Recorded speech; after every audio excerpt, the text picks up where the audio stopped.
கல்வி கடனை தள்ளுபடி பண்ணுவோம்னு 2019 சொன்னாங்க. கல்வி கடனை தள்ளுபடி பண்ணுவோம், விவசாய கடனை தள்ளுபடி பண்ணுவோம், குடும்ப தலைவிகளுக்கு 1000 ரூபாய் மாதம் மாதம் கொடுப்போம்னு சொன்னாங்க. கல்வி கடனை தள்ளுபடி பண்ணல, விவசாய கடனை எல்லா விவசாயிகளுக்கும் தள்ளுபடி பண்ணல, அதுபோல குடும்ப தலைவிகளுக்கு எல்லாருக்கும் 1000 ரூபாய் பணம் கொடுக்கல. அப்ப 2021 அதே சொன்னாங்க. அப்ப 24 அதேதான் சொல்றாங்க. அப்ப 2019 40 எம்பிக்களை டெல்லி பாராளுமன்றத்துக்கு அனுப்பி வச்சா எந்த புண்ணியமே இல்லாம போச்சு. இந்த பகுதியில் இருக்கக்கூடிய செங்கல் இலை பிரச்சனையை சரி செய்யல. இங்க இருந்து கனிமவள கொள்ளை 24 மணி நேரம் நடக்கு. 24 மணி நேரம் எல்லா பகுதியிலையும் மதுபானங்கள் விற்பனை பண்றாங்க. அப்ப மக்களுக்கு எந்த விதமான பயனுமே இல்லை. கல்விக்கு கடனாளி ஆகிறாங்க, விவசாயி கடனாளி ஆகிறாங்க, அதுபோல மகளிர் கடனாளி ஆகிறாங்க.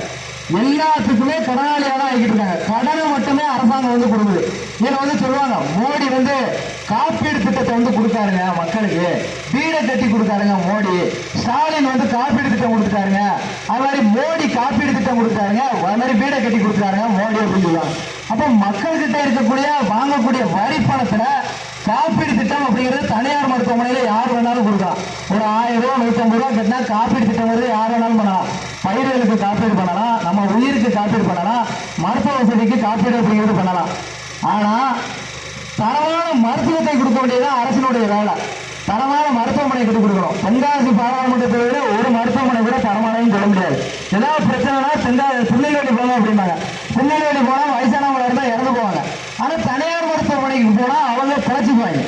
அப்ப தனியார் மருத்துவமனைக்கு கொண்டு போனா அந்த களை எடுக்கிறவங்களோ இல்ல கூலி வேலை பார்க்கிறவங்களாலேயோ அந்த பணத்தை கொடுக்க முடியாது. 1 லட்சம் 2 லட்சம் செலவு பண்ண முடியாது.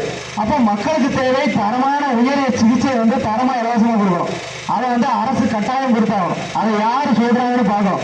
அதை கொள்கையா வச்சிருக்கக்கூடியது நாம் தமிழர் கட்சி மட்டும்தான், அந்த சீமானவர்கள் தான் வச்சிருக்காங்க. அப்ப அந்த கட்சியில பயணிக்கக்கூடிய ஒரே ஒரு வேட்பாளர்னா அந்த நிச்சயமதிவாணன் அவர்கள் தான்.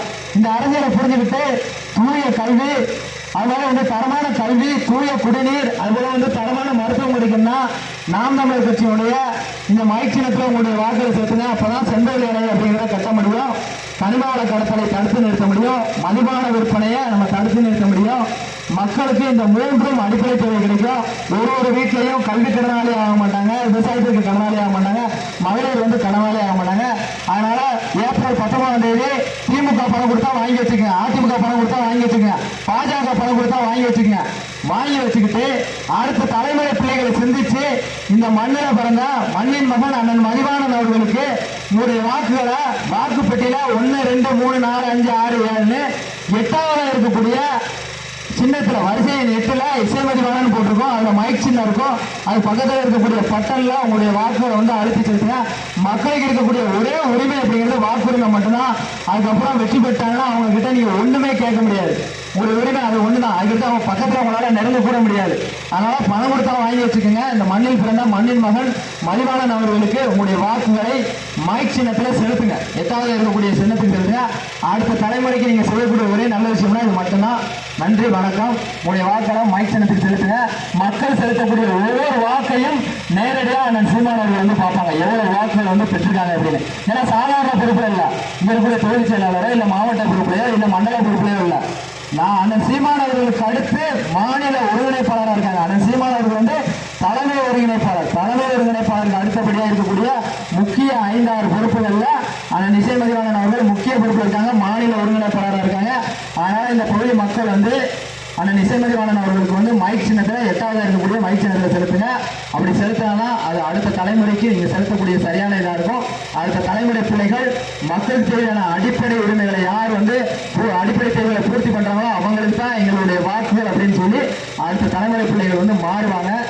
இங்க இருக்கக்கூடிய பெரியவர்கள் செலுத்துங்க. நீங்க திமுகவில் பயணிக்கலாம், அதிமுகவில் பயணிக்கலாம், இல்ல நீங்க பாஜகவில் பயணிக்கலாம்.